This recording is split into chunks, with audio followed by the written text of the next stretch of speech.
Hello there, Coborn Knope here, welcome back to another video. In today's video I'm going to be reviewing The Princess and the Scoundrel. So this released in 2022 and it could be presumed that it was supposed to be a tie-in novel for the Galactic Star Cruiser, although it's not really advertised as that, but the Halcyon itself appears on the front cover, which is a stunning cover by the way. To summarise the plot, this takes place moments after Return of the Jedi, following the Ewok celebration on Endor. When they finally get a moment together after the celebration, Han proposes to Leia, to which of course she says yes.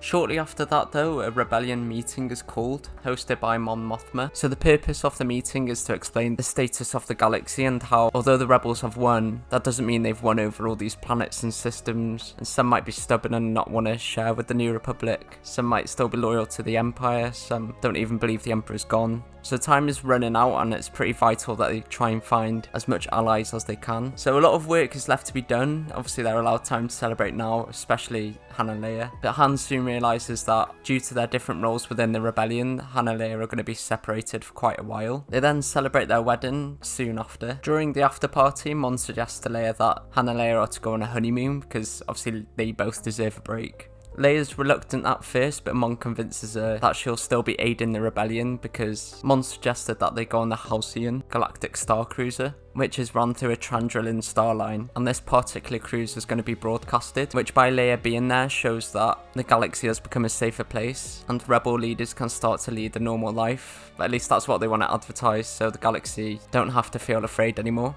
and to promote peace in the galaxy. The majority of the book then takes place on the Halcyon itself, where Leia and Han are on their honeymoon. However, they seem to kind of spend more time apart than with each other, so you see what each of them get up to during the cruise.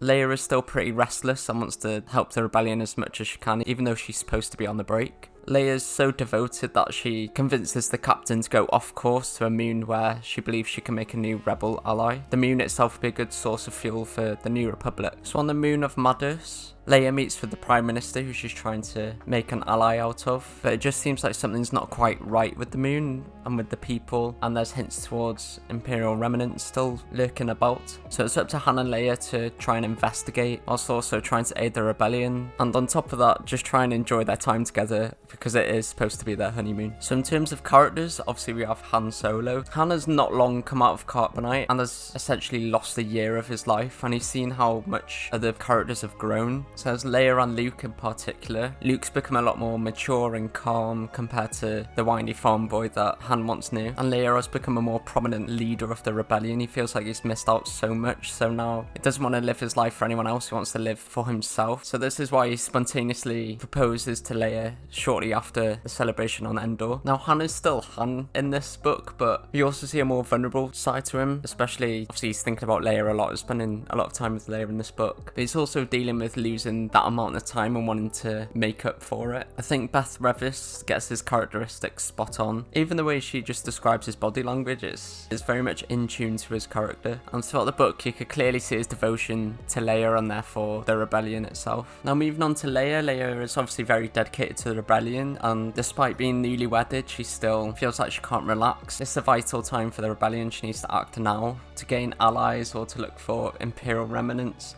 So she's got a lot on her plate and she's got a lot to juggle about. Because obviously she wants to spend time with Han, she wants to help the rebellion. She's also learnt a lot about herself that she has to deal with as well. So this is moments after she's found out she's Vader's daughter, the man who tortured her, the man she hates. And I really enjoy all the moments we've seen surrounding that, not just in this book, but in Star Wars canon in general. It's also been confirmed for her that she's force sensitive, something she's never really understood and still struggles to understand in this. And she's had to make a decision between exploring that more or being the leader that the rebellion needs. She can't pick both, so there's a little bit of tug of war in her mind between a lot of things. But Leia being Leia, she obviously soldiers on through it all. She also wants to appeal to everyone, but not for the sake of being a people pleaser, but more just purely out of kindness and thoughtfulness. But if anyone deserves a break, it's Leia. But during the honeymoon, all she could think about is ways she could help the rebellion during the vital time. So because the story is so centric around Han and Leia, they're the only main characters in the book, the rest are just side characters. Now some of them are quite interesting, but they're more there just to serve the plot and have it advance.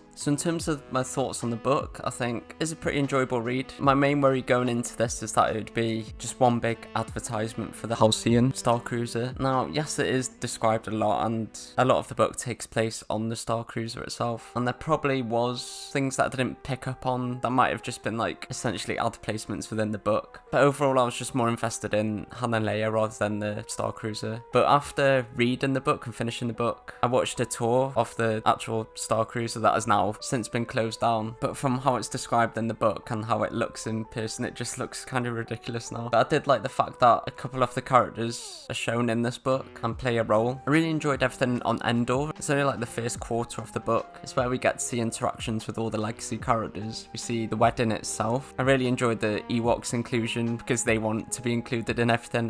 They're offended if they're not, and some of them get a bit too drunk at times. I thought it was really interesting to get interactions between the trio because it's just so short after Return of the Jedi. I kind of wish we got more of it. Luke only had very little dialogue in regards to speaking to Leia about the Force and Vader, for example, and I doubt we're ever going to revisit that for, a long time at least. So I just wish we got a little bit more of that, but I'm glad we got to see a lot of the wedding and a lot of the celebrations on Endor, and also to see what the New Republic's plans are from the get-go after that victory. Everything on the honeymoon was pretty good as well. I thought Han and Leia are very much in character. Like, it's so typical that everything's set up to be like a lovely break for them both, but they just both go to like old habits essentially. So Han goes like straight to the bar and then manages to find a sabacc game. Leia goes about being a politician when she's supposed to be on a break. There are some good interactions. You see what people's reactions to the rebellion winning. You see that some people don't even believe the Emperor's dead. And there's a character who's like ex-Imperial, or at least a supporter of the Imperials, and he's probably the most interesting side character, but I don't want to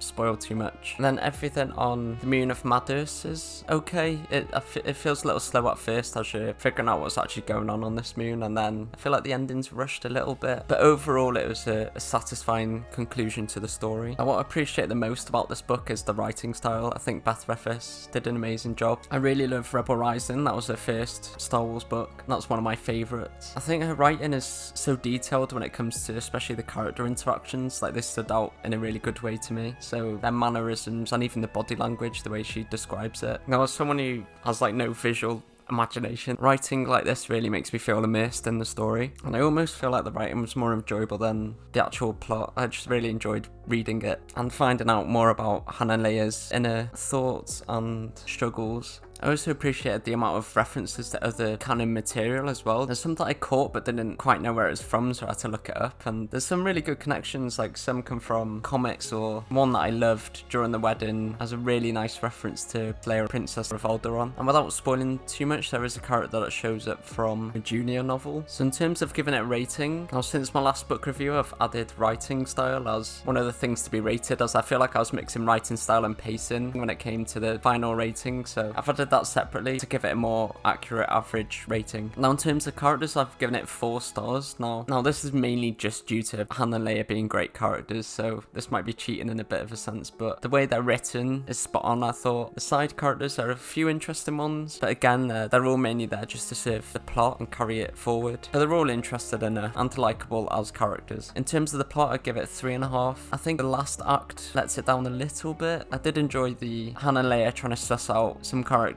but I thought the rest of the book was quite brilliant. To be fair, I enjoyed, everything on Endor stands out as great. I wouldn't change any of that. Stuff on the Halcyon was pretty good. That's where we see more of Han and Leia's inner struggles, and then the last act is when they kind of work together to try and secure a new ally for the New Republic. Pacing, I've given 3.5. I think it's not quite split into 3, but kind of feels it when you're doing an overview of it. But again, everything on Endor flies by. It's only a quarter of the book. Halicon is pretty well paced, but pacing kind of slows a little when they get onto Madors in the final act, but it's still pretty solid. And then for writing style, I've given it 4.5. I think Beth Reffis' writing style is brilliant. Again, it's just like it's more the character interactions that stand out the most to me and what I enjoyed reading the most, and just the way that little details you wouldn't even think about, but the fact that it's written adds so much more to each scene. Like, some writers might see it as unnecessary, but it really helped me feel engaged to these scenes more. So overall, this averages out to a rating of 4 stars. So it's great. It's a good read. I would recommend it, to be honest.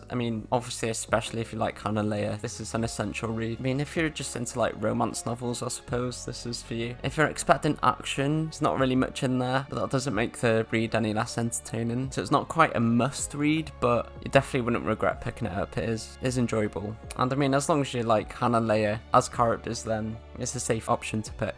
That's all from me in this video. Let me know what your thoughts are on this book. If you've read it, let me know what your rating would be. Feel free to check the socials in the description. Thank you all very much for watching, and may the force be with you.